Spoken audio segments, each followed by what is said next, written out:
봉지욱 기자께서 조작 기소와 관련된 취재만 끝나면 다른 일을 해보고 싶다고 하셔서 큰 화제였는데, 저도 처음 들은 대장동 관련 놀라운 특종을 보도하셨습니다. 놀라운 분석 끝까지 봐주시고 여러분들의 생각 댓글로 부탁드립니다. 대장동 사건 관계자들 있잖아요. 사건 관계자들과 제가 최근에 이야기를 좀 할 기회가 있었습니다. 굉장히 충격적인 이야기들이 많습니다. 지금 국정조사에서는 제가 볼 때 10분의 1도 안 나왔어요. 무슨 남욱 변호사 중앙지검 그 지하에 구치감에 2박 3일 동안 모포 2장 주고 자게 한 거 가둬놓고 체포해가지고, 이거는 대한민국 역사상 전무후무한 일이잖아요. 우리 되게 충격을 많이 받았고, 남욱 변호사한테 내가 그 검사가 정일권 검사가 내가 너의 배를 갈 수도 있고 네가 되게 협조하면 환부만 도려낼 수도 있어, 이런 식으로 이제 회유와 압박을 했다는 거. 요게 이제 국정조사에서 나온 건데, 그거는 세 발의 피. 대장동 사건의 진짜 숨은 내막을 몇 가지 좀 말씀을 드릴게요. 제가 당시에 부산저축은행 관계자 임원들을 최근에도 만나고 들은 얘기가 뭐냐면, 대검중수부가 부산저축은행 이 저축은행 사건을 왜 했을까라고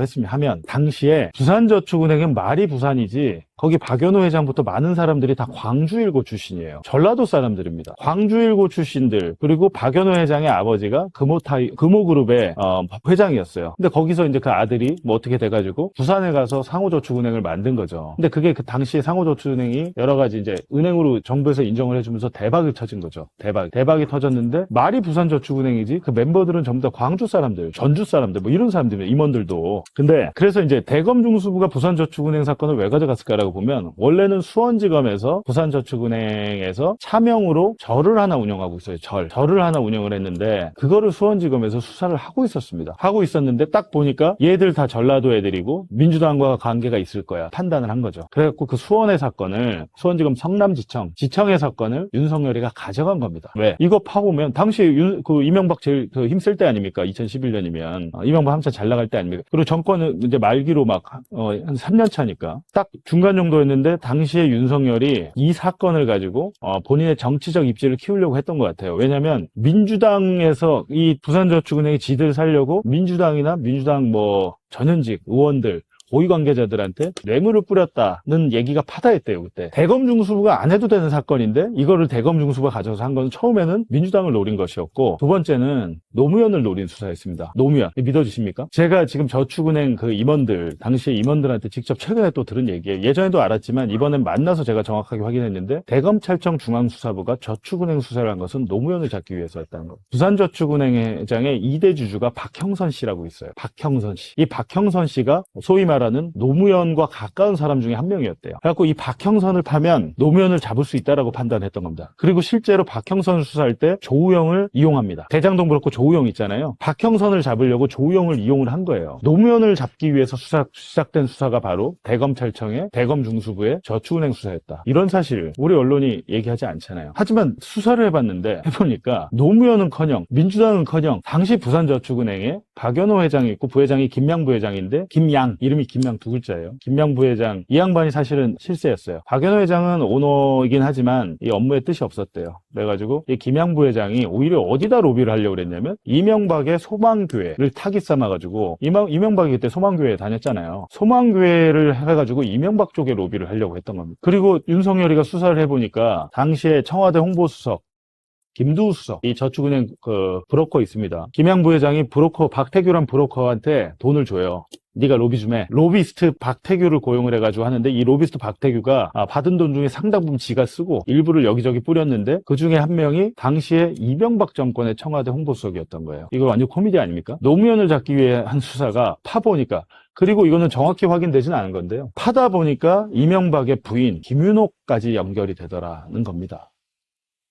파보니까. 그래갖고 뇌물 수사는 김두우 수석에서 멈춰요. 그나마 김두우 수석에 대한 수사도 제대로 안 해가지고 나중에 2심에서 무죄 나왔어요, 그분도. 윤석열의 스타일이 바로 그겁니다. 특수부 검사들의 스타일이 사건을 수사할 때는 기자회견하고 육갑 떨고 별짓 다 하다가 나중에 무죄 나오면 나몰라라 하는 거예요. 그 사람 인생은 그냥 망치고. 똑같은 겁니다. 이재명을 잡는 정적 제거 수사도 마찬가지지만, 윤석열 같은 우리나라 특수부 검사들이 하는 짓거리가 그거였다. 만약에 이때 저축은행 수사를 대검에서 안 하고 정상적으로 그냥 단계적으로 밟아 나갔다면 뱅크런은 없었다고 합니다. 저축은행에 돈이 충분히 있었대요. 현금도 있었고 뱅크런 그래갖고 지급정지를 시켜버리는 바람에 예금자들한테 돈이 못 나갔잖아요. 자산도 있었고 지급정지를 그렇게 시킬 이유가 없었는데 이 사건을 되게 크게 만들기 위해서 대검중수부 김홍일과 윤석열이가 이렇게 했고 수사하다 보니까 노무현이 안 나오니까 하다가 오히려 김윤옥이 나오니까 수사를 멈춰버린 그런 사건이었다. 근데 그 저축은행 사건 검찰이 그렇게 손대고 지급정지하면서 나중에 이게 부실이 어마어마하게 늘어났잖아요. 회수할 수 있는 거는 미리미리 회수를 했어야 되는데 그냥 정지를 먼저 시켜버리니까 회수가 안 되는 거죠. 그런 사업장 중에 하나가 대장동이었습니다. 대장동.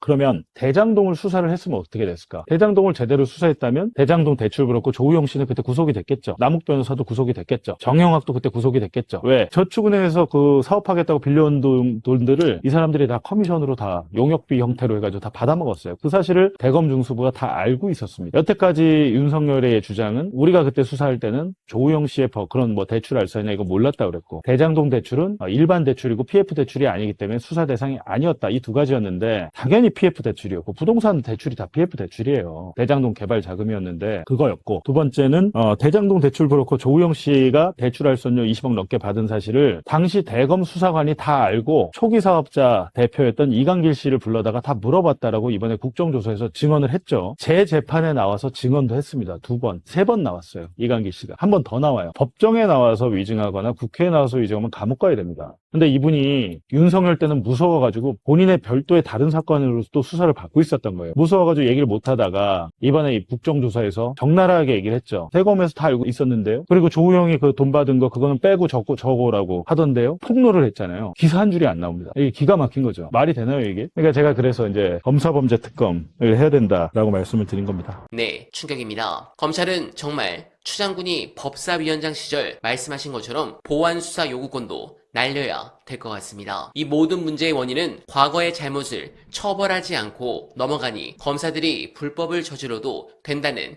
인식을 갖게 되었습니다. 이것은 뼈아픈 역사의 진리입니다. 해방 이후 친일파를 청산하지 못한 대가가 수십 년간 대한민국을 병들게 했듯 과거 정권 교체기마다 국민 통합이라는 허울 좋은 미명하에 검찰의 범죄를 눈감아준 대가가 지금의 무소불위 카르텔을 낳았습니다. 남의 죄는 먼지까지 털어 감옥에 보내면서 자신들의 제19 감싸기와 조작 수사에는 한없이 관대한 그들만의 신성가족, 단 한 번도 법의 심판대 위에서 철퇴를 맞아본 적 없는 오만함이 결국 국가의 사법 시스템 전체를 무력화해버린 것입니다. 그런 부분에서 조직의 간판을 바꾸고 제도를 조금 손본다고 해서 저 괴물이 순한 양이 되지 않습니다. 수사권과 기소권을 물리적으로 완벽하게 분리하고 조작 수사에 가담한 자들을 영원히 사회에서 격리하는 인적 청산이 동반되지 않는 한 실제적인 변화는 불가능합니다. 여러분들은 어떻게 생각하십니까? 공감하셨다면 소중한 언알바 후원 부탁드립니다. 댓글에 고정된 내용을 통해 많은 사랑 부탁드리며 언알바는 오늘도 최선을 다하겠습니다. 여러분 고맙습니다.